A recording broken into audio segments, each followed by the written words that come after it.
안녕하세요. 생활인의 시계 김생활입니다. 오늘은 처음으로 디지털 전자시계를 리뷰를 해볼 텐데요. 카지노 로얄이라는 별명을 가지고 있는 카시오사의 AE1200 은색 모델입니다. 이 시계가 카지노 로얄이라는 별명을 가지고 있는 이유는 1983년 007 시리즈 옥토퍼시라는 영화에 등장했던 세이코사의 G757이라는 모델과 닮아 있기 때문입니다.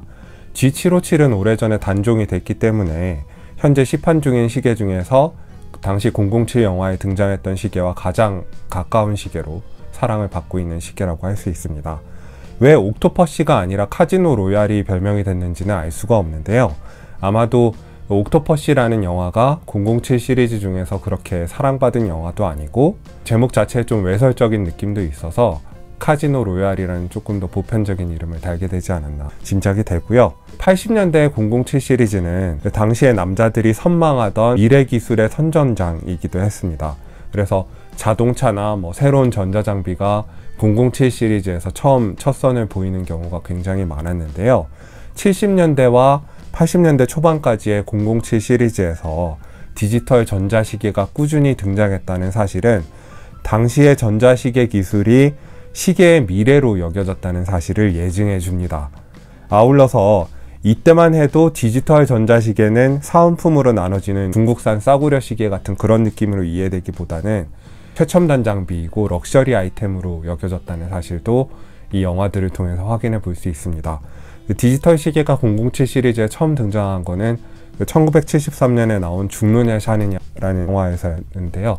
펄사의 LED 시계가 이때 처음 등장을 했었고, 그 다음에 1977년에 나를 사랑한 스파이라는 영화에서 세이코의 0674번 모델이 등장하는데, 영화에서는 이 전자시계가 메시지를 주고받는 삐삐의 역할을 합니다. 삐삐 자체도 이제는 올드한 기술이 돼버렸지만은 당시에는 이제 전자시계로 메시지를 주고받는다는 발상이 굉장히 새롭게 느껴졌겠죠. 그리고 79년에 문레이커라는 영화에서는 세이코의 M354라는 모델이 등장하는데, 이 시계는 폭탄이 내장돼 있어서 시계를 던지면 꽝 하고 터지는 장면이 나오고요. 드디어 1983년에 옥토퍼시라는 영화에서 G757이라는 모델이 등장을 합니다. 본격적으로 이 카지노 로얄이라는 별명을 가진 카시오의 시계를 리뷰하기 전에 잠시 디지털 시계의 역사에 대해서 얘기를 해보는 것도 재밌을 것 같아요.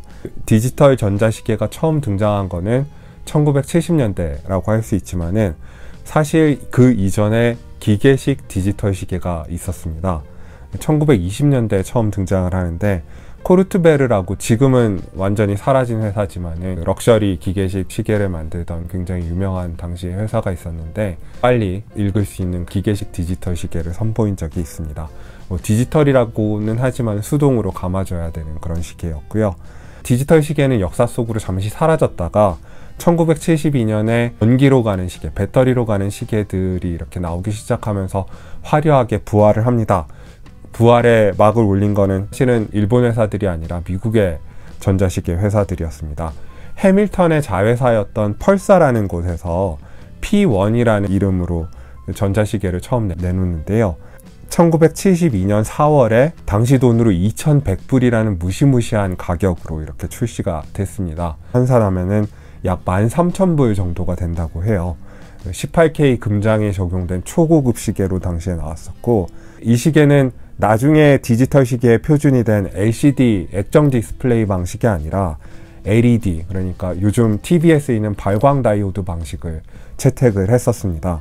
이게 당시의 배터리 기술로는 제대로 구현이 될 수 없었겠죠. 항상 시계가 켜져 있는 게 아니라 시간을 볼 필요가 있을 때 시계의 버튼을 눌러가지고 버튼을 누르고 있을 때만 이렇게 시계가 켜지면서 시간을 표시하는 그런 방식이었고요. 그런 비효율적인 방식에도 불구하고 배터리 효율은 굉장히 안 좋아서 배터리 수명이 수개월을 넘기지 못했다고 해요.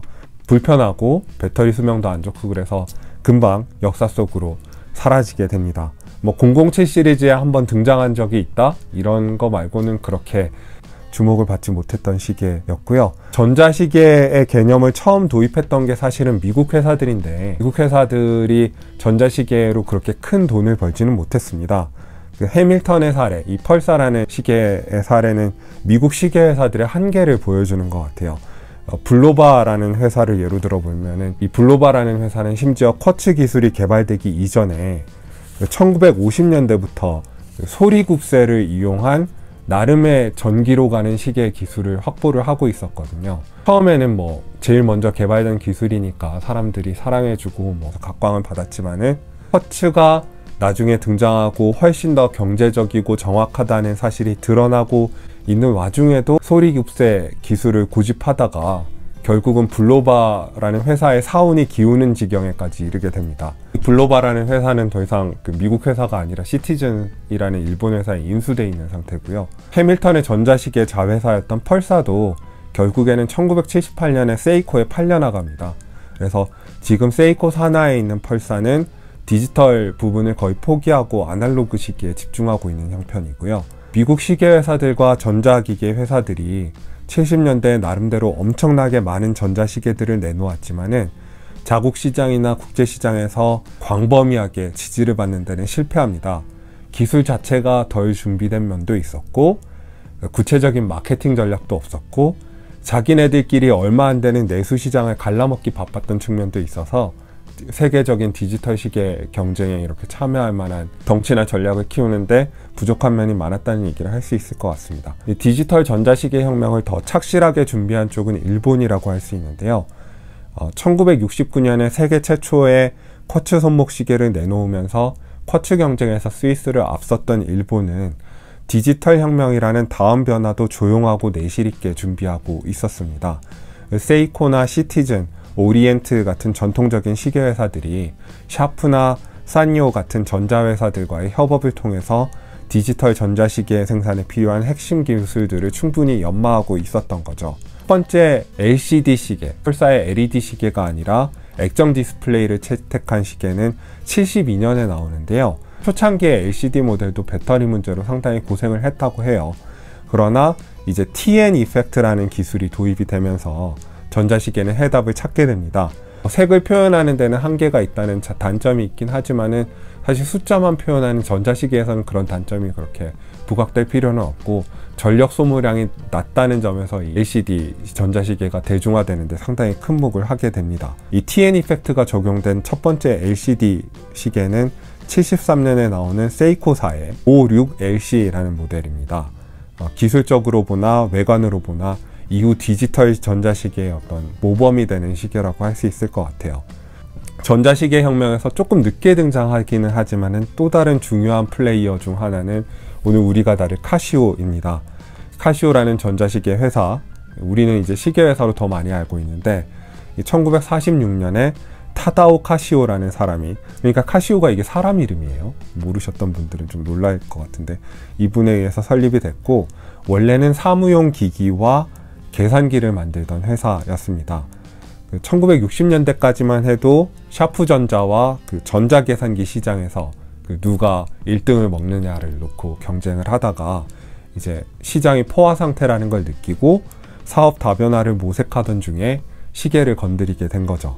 그래서 카시오의 첫 번째 시계는 카시오트론이라는 1974년에 출시된 디지털 시계였는데 뭐 굉장히 좋은 선택이었겠죠. 전자계산기에 들어가는 액정이나 카시오트론이라는 첫 번째 전자시계에 들어가는 액정이나 뭐 똑같은 기술을 사용했을 테니까 이 전자계산기랑 굉장히 유사한 기술을 적용해서 처음 생산되는 시계였음에도 불구하고 상당히 품질이 확보된 시계를 내놓을 수 있었습니다. 그래서 카시오의 전자시계 라인업은 80년대 초까지 굉장한 성공을 경험을 하고요. 그래서 1975년에 카시오사의 시계 매출이 48억엔 정도였는데 1985년에는 689억엔으로 매출이 껑충 뛰게 됩니다. 하지만 뭐 홍콩의 디지털 시계 제조업이 급성장하면서 80년대 중반부터는 그렇게까지 재미를 보지 못하게 됩니다. 하지만 1983년에 여러분들이 잘 아시는 탱크같이 튼튼하고 편리한 기능들을 구비한 디지털 시계 라인업인 G샥 라인업을 출시를 하고, 그리고 1991년에 아이들과 여성들을 겨냥한 베이비 G샥을 연이어 히트를 시키면서 일본뿐만 아니라 세계 시계 산업서 중요한 플레이어로 자리 잡은 회사입니다. 일본 전체의 시계 생산에서 25%에서 30% 정도를 담당하는 세이코, 시티즌 다음으로 가는 큰 시계 회사라고 할 수 있습니다. 007 시리즈 얘기도 했고 디지털 전자시계의 역사도 간략하게 살펴보고, 카시오라는 시계 회사의 발전에서 전자시계가 얼마나 큰 몫을 했는지도 살펴봤으니까 이제 본격적으로 오늘의 주제인 AE1200번 모델을 깊숙하게 살펴보도록 하겠습니다. 그럼 테이블로 자리를 옮겨서 얘기를 해보죠. 네, 80년대가 상상한 미래의 시계 AE1200 은색 모델을 지금 테이블 앞에 가지고 왔습니다. 이 시계의 너비는 42mm 정도고요. 러그 끝에서 러그 끝까지의 거리는 45mm 정도 되니까 가장 작은 카시오 전자시계들보다는 조금 크지만은 G샥의 일반적인 모델들보다는 많이 작은 시계라고 할 수 있을 것 같습니다. 두께는 12mm 정도인데 전자시계라고 막 마구 얇게 만든 게 아니라 적당히 부피감을 가질 수 있게, 남자 시계의 부피감을 가질 수 있게 이렇게 제작된 시계라고 할 수 있고요. 은색이라서 속으실 수도 있을 것 같은데 사실은 이 메탈줄 부분을 제외하고 케이스 부분은 다 레진입니다. 그러니까 레진에다가 은색으로 코팅을 한 거예요. 필드 시계의 어떤 무광택 느낌이 나는 그런 그 은색이 전반적으로 적용이 되어 있는데, 뭐 생활 기스가 없는 상태에서 이 케이스의 느낌이나 외관은 굉장히 괜찮습니다. 다만 이제 오래 사용을 했을 때 생활 기스가 나가지고 보기 싫게 되는 경우가 있을 것 같은데, 시중에서 판매하는 은색 펜 같은 걸로 잘 이렇게 기스난 부분을 메꿔서 쓸 수 있다고 하니까 그런 것도 참고하시면 좋을 것 같고, 기스가 나서 그런 게 티가 나는 게 너무 싫으신 분들은 검은색 같은 다른 색상의 모델을 알아보시는 것도 방법일 것 같습니다. 오로지 이 은색 색상에만 메탈줄이 적용되어 있어서 AE1200 시리즈 중에서 이 시계가 조금 더 비싼 면이 있는 것 같긴 해요. 메탈줄의 퀄리티는 그렇게 좋다고까지는 할 수 없습니다만은 그래도 전체적으로 이렇게 브러쉬 처리가 깨끗하게 돼 있고 불평할 수 없습니다. 잠금이 이중 잠금 방식은 아니지만은 이렇게 버튼을 양쪽에 버튼을 누르면 쉽게 열고 닫을 수 있는 그런 시스템으로 되어 있어서 굉장히 편하고요. 다이얼이 굉장히 많은 것들이 적혀 있는데 왼쪽 상단에 있는 부분은 전체 시간을 아날로그 형태로 표시를 하고 있고, 이게 약간 레이더 느낌이 나게 디자인이 되어 있어서 매력적이라고 생각이 되고, 하단에는 달력이랑 시계부가 있고 오른쪽 그 중간에는 세계 지도가 나와 있는데, 이게 현재 표시되는 시간이 지도상의 어느 지점의 시간인지를 나타내주는 기능을 가지고 있습니다. 초기 화면에서 다른 모드로 전환하지 않고 서치 버튼만 눌러가지고 이렇게 4개의 다른 시간대를 표현할 수 있는데 엄청난 기능이라고 할 수 있을 것 같아요. 왜냐하면은 뭐 60만원, 70만원 혹은 100만원까지 가는 그 GMT 시계 같은 걸 생각해 보면은 이 시계가 표현할 수 있는 건 사실 현지 시간, 그리니치 표준 시간, 그 다음에 뭐 다른 도시 시간 이렇게 3시간대밖에 없잖아요. 그런데 이 시계는 초기 화면에서 버튼 하나로 4개 시간대를 한꺼번에 표현한다는 특징이 있습니다. 굉장히 편리하고요. 월드 타임 모드가 별도로 있는데 서치 버튼을 누르면서 여기 지도의 위치가 이동하는 게 보이시죠? 네, 여기 지도의 위치가 이동하고 여기 도시 이름이 표현되는 게 보이실 텐데, 전 세계 48개 도시 31개의 서로 다른 시간대를 동시에 확인할 수 있는 월드 타임 모드 기능이 있습니다. 이런 거는 해외여행 많이 다니시는 분들한테 굉장히 유용한 기능일 것 같아요. 그리고 뭐 해외여행을 안 가더라도 좀 전자시계 가지고 재밌게 이렇게 시간을 보내고 싶으신 분들한테 유용한 기능일 것 같습니다. 저는 이렇게 세계지도 위에 이렇게 까만 점으로 현재 시간대가 어디에 해당하는지를 표현하는 이런 방식이 굉장히 재밌다는 생각이 들고 이 시계의 매력 중에 하나인 것 같습니다.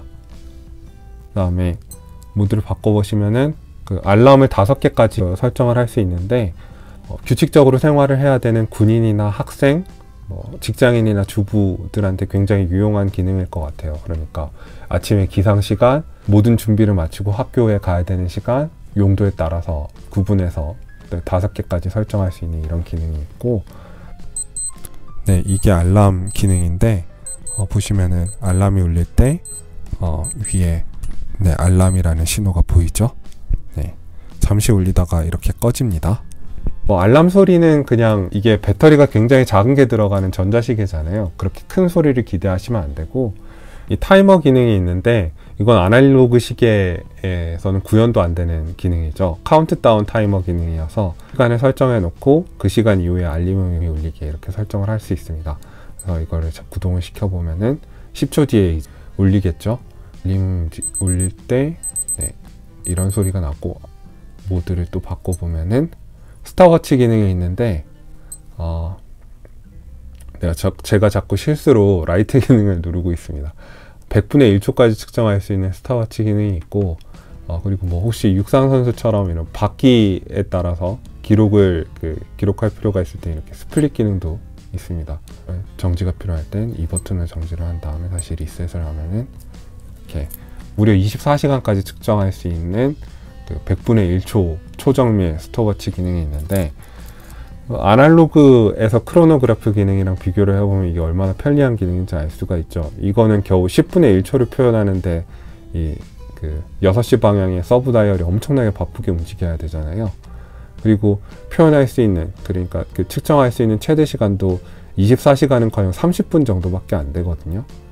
그러니까 디지털 시계가 처음에 나왔을 때 아날로그 위주였던 기존의 시계 시장에 얼마나 신선한 충격을 줬을지를 여러분들께서 짐작을 하실 수가 있으리라는 생각이 듭니다.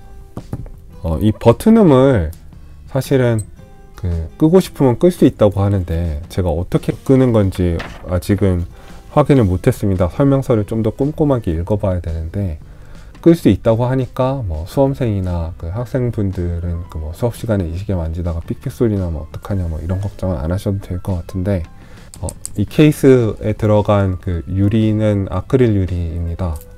생활기스 같은 거가 좀 날 수가 있다는 거를 감안을 하셔야 될 것 같은데, 이 전자시계의 재미가 이 라이트 기능이 있다는 거, 양쪽에서 라이트가 켜지는 것 같은데 어두운 곳에서 시간을 확인하거나 뭐 다른 기능을 사용하는데 전혀 문제가 되지 않는 그런 기능까지 가지고 있습니다. 배터리의 수명은 10년을 보장한다고 돼 있는데, 이거는 진짜 알람이나 라이트 기능 같은 거 별로 안 쓰는 사람이 썼을 때 10년일 것 같고, 알람 기능이랑 라이트 기능을 주기적으로 사용하는 분이라면은 그냥 5년 이상 정도를 기대하는 게 합리적이지 않을까. 그래도 카시오사의 품질이니까 배터리만 제때 갈아주면은 10년 넘게 쓸 수 있는 시계인 거는 분명한 것 같습니다. 방수 기능이 100m까지라고 돼 있는데, 저는 카시오사의 100m는 다른 회사의 100m보다 더 신뢰하는 편입니다. 이거는 수상 활동에 데려가도 아무 문제가 발생하지 않을 그런 시계라고 할 수 있고, 다만 조심을 해야 된다면 이제 물속에서 혹은 물이 묻었을 때 이제 버튼을 조작을 하면은, 이거 물속에서 버튼 조작하는 거는 사실 잠수함의 창문을 여는 거랑 똑같은 행동이거든요. 그런 경우에는 시계 안으로 물이 들어갈 수 있으니까 그런 것만 주의를 하시면은 괜찮지 않을까 싶습니다. 이걸로 실제 다이빙을 시도하시는 분은 없을 거고, 그냥 일상적인 수상 스포츠나 뭐 샤워 설거지 같은 걸 하시는데 문제를 겪을 일은 없을 것 같아요. 손목에 찼을 때 느낌은 이렇습니다. 제 손목이 7인치 정도인데 다른 G샥처럼 그렇게 과도하게 큰 느낌도 아니고, 그렇다고 기본 카시오 모델처럼 너무 작지도 않고 딱 평균적인 남자 손목 사이즈에 잘 어울리는 시계고, 좀 큰 시계 좋아하시는 여자분들한테까지도 추천할 수 있는 사이즈의 시계라고 저는 생각을 해요. 이런 느낌이라는 걸 보고 가시면 좋을 것 같고, 오늘은 길게 할 필요는 없을 것 같아요. 기능이 굉장히 많은 시계이긴 하지만은 모든 기능들이 굉장히 직관적이고 사용하기 편하게 되어 있기 때문에 이런 시계다라는 것만 느낌만 보고 가시면 될 것 같습니다. 이상 카시오의 AE1200 모델 리뷰였고요. 생활인의 시계 김생활이었습니다. 여러분들의 의견은 댓글로 남겨주시고 구독과 피드백을 언제나 환영하는 저희 채널입니다. 안녕히 계세요. 다음에 또 좋은 영상으로 찾아뵙겠습니다.